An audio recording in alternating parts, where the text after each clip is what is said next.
அதிகப்படியாக போராடிக்கிட்டு இருக்கக்கூடிய ராசிகளில் நாங்கள் தான் ரொம்ப அதிகமாக இருக்கோம் அப்படின்னு ரொம்ப கவலைப்படுவாங்க.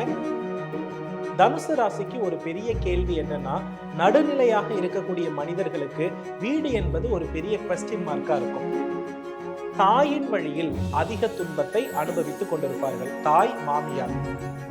திருமண வாழ்க்கை அப்படின்னு எடுத்துக்கொள்ளும் பொழுது கேதுவுடைய பார்வையும் ராகுவுடைய பார்வையும் இந்த டைம் இருக்கக்கூடிய ஒரு நெகட்டிவான விஷயம் என்னன்னா, ஓகே, அது மனசில் நினைச்சிட்டு இருந்தனும் வீடு கட்டணும் அப்படிங்கிறத கரெக்டாக சொல்லிட்டாரு. என் பொண்ணு வந்து தனுசு ராசி அவருக்கு வந்துட்டு அந்த பூர்வீகன்றதை வந்து அனுபவிக்க முடியாத ஒரு இதில் இருக்கு. அது அனுபவிக்க முடியுமா முடியாதான்னு சொல்லிட்டு. அடுத்ததாக தனுசு ராசிக்கு இந்த தமிழ் புத்தாண்டு எப்படி இருக்க போகுது?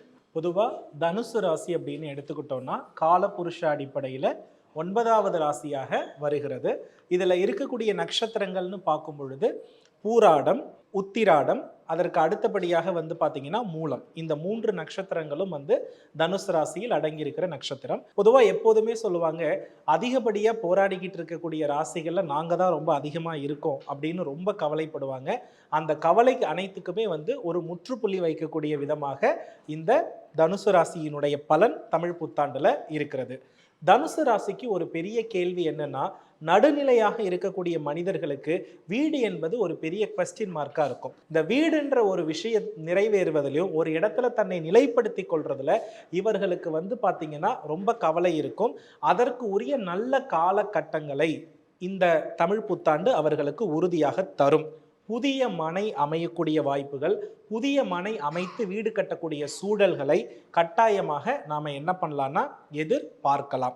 தாயின் வழியில் அதிக துன்பத்தை அனுபவித்து கொண்டிருப்பார்கள். தாய், மாமியார், இது இரண்டின் வழியில் அவங்களுக்கு தொல்லைகள் எப்பொழுதுமே இருந்த வண்ணம் இருக்கும்.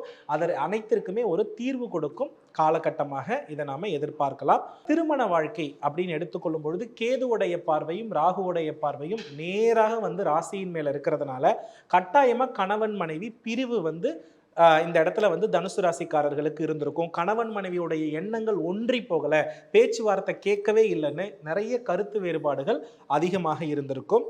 தொண்டை மற்றும் இருதய சம்பந்தப்பட்ட அதில் அதிகப்படியாக வந்து பார்த்தீங்கன்னா பேட் கொலஸ்ட்ரால்னு சொல்கிறோம் தெரியுமா, அது சம்பந்தப்பட்ட நோய் உபாதைகள் 2025ஆம் ஆண்டில் இருந்ததற்கான வாய்ப்புகள் நிறைய உண்டு.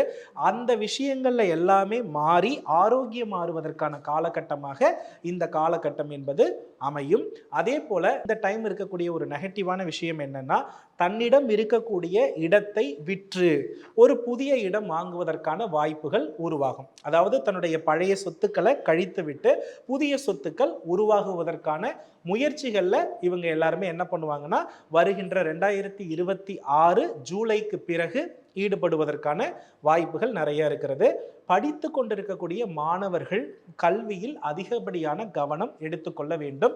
ஏன்னா தனுசு ராசியில் இருந்து படித்து கொண்டிருப்பவர்களுக்கு கல்வி, அதில் குறிப்பாக கணித திறனில் குறைவு ஏற்படுவதற்கான வாய்ப்புண்டு. கணிதம் மற்றும் பிசிக்ஸ் இது ரெண்டுலையுமே அவங்க வந்து குறைவாக இருக்கிறதுக்கான வாய்ப்புகள் நிறையவே இருக்கிறது.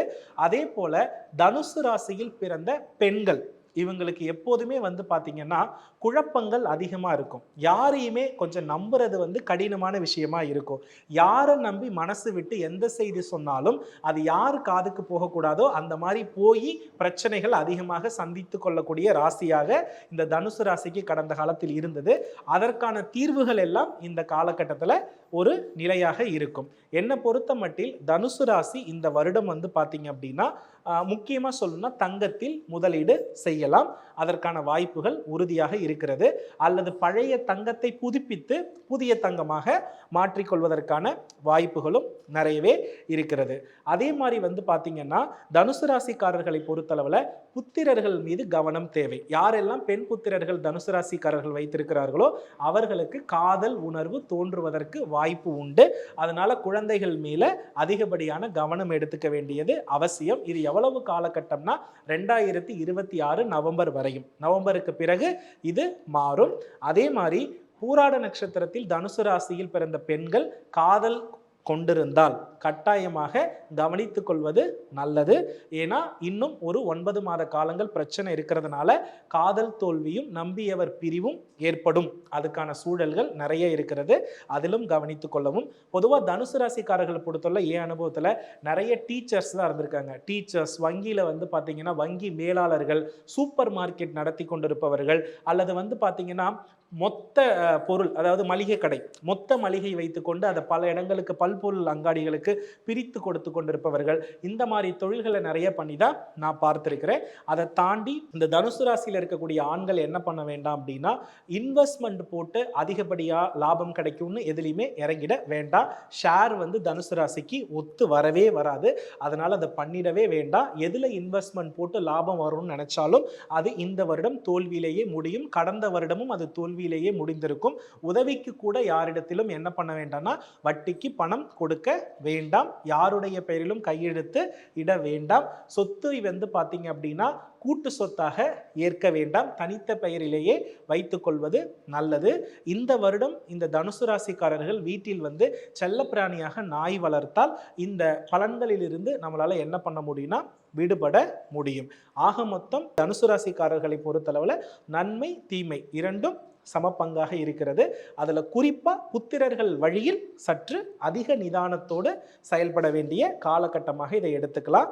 இவங்களுக்கு உரிய ஆலயம் அப்படின்னு எடுத்துக்கொள்ளும் பொழுது வந்து பார்த்தீங்கன்னா, உத்திராட நட்சத்திரக்காரர்கள் சூரிய நாராயண பெருமானையும், மூல நட்சத்திரக்காரர்கள் பிள்ளையார்பட்டி கற்பக விநாயகரையும், அதே போல வந்து பார்த்தீங்கன்னா பூராட நட்சத்திரக்காரர்கள் அபிராமி அம்பாளையும் வழிபாடு செய்வது மிகப்பெரிய மாற்றத்தை கொடுக்கும்.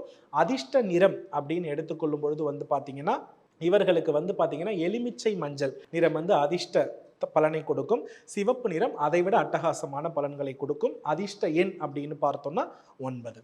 தனுசு பொறுத்த வரைக்கும் 50-50 கொஞ்சம் பேலன்ஸ்டா அகலக்கால் வைக்காம நிதானமா செயல்படுவது தான் சாலச்சிறந்தது அப்படின்னு சொன்னீங்க. உங்க பெயர்மா? ஸ்லோச்சனா. ஓகே, அது மனசில் நினச்சிட்டு இருந்தனோ வீடு கட்டணும் அப்படிங்கிறத கரெக்டாக சொல்லிட்டாரு. என் பொண்ணு வந்து தனுசு ராசி மூல நட்சத்திரம், நான் வந்து பூராடம் தனுசு. என் பொண்ணு சிஏ பண்ணிகிட்ருக்கா. நீங்கள் வந்து கணிதத்தில் ரொம்ப கவனமாக இருக்கணும்னு சொன்னீங்க. ஆனால் அவள் ரொம்ப ரொம்ப ரொம்ப முயற்சி பண்ணிகிட்ருக்கா. அவனால் முடியலாது அப்படிங்கிற மாதிரி இல்லை, கண்டிப்பாக வெற்றி பெறணும்னு உங்கள் ஆசையால் சொல்லுங்கள். பொதுவாக கணிதத்திறனில் நம்ம வெற்றி பெறணும் அப்படின்னா ஹயக்ரீவர் வழிபாடு ரொம்ப அவசியமான ஒன்று. அதே போல் வந்து பார்த்திங்கன்னா திருத்தணி முருகப்பெருமானை வழிபடுறது நல்லபடியாக இருக்கும். கொங்கு நாட்டிலே கோவில் கேட்காதீங்க. திருத்தணி முருகப்பெருமானை வந்து ஒரு மாதத்தில் ஒரு முறையாவது வழிபட சொன்னீங்கன்னா மிகப்பெரிய மாற்றம் இருக்குமா. வின் பண்ணுறதுக்கான ஆப்பர்ச்சுனிட்டிஸ் இருக்குது. சொல்லுங்கம்மா, யார் தனுசு உங்க வீட்டில்? அவருக்காக வந்து ஒன்றும் கேட்கல. அவருக்கு வந்துட்டு அந்த பூர்வீகன்றதை வந்து அனுபவிக்க முடியாத ஒரு இதில் இருக்குது. அது அனுபவிக்க முடியுமா முடியாதான்னு சொல்லிட்டு நம்ம ஒரு கடவுளை வணங்கி வழிபட்டு அது நமக்கு ரொம்ப காலங்கள் கிடைக்கலனாலே அது கடவுள் நமக்காக எழுதப்படலைன்னு தான் நம்ம என்ன பண்ணிக்கணும்னா முடிவு பண்ணிக்கணுமா. அதனால் என்னை பொறுத்தளவில் பூர்வீகம் அப்படின்றது தனுசுக்கு வேண்டாம். அதில் புதிய இடத்தையும் நீங்கள் முயற்சி பண்ணுறது, புதுசாக வாழ்கிறது தான் பெட்டர்.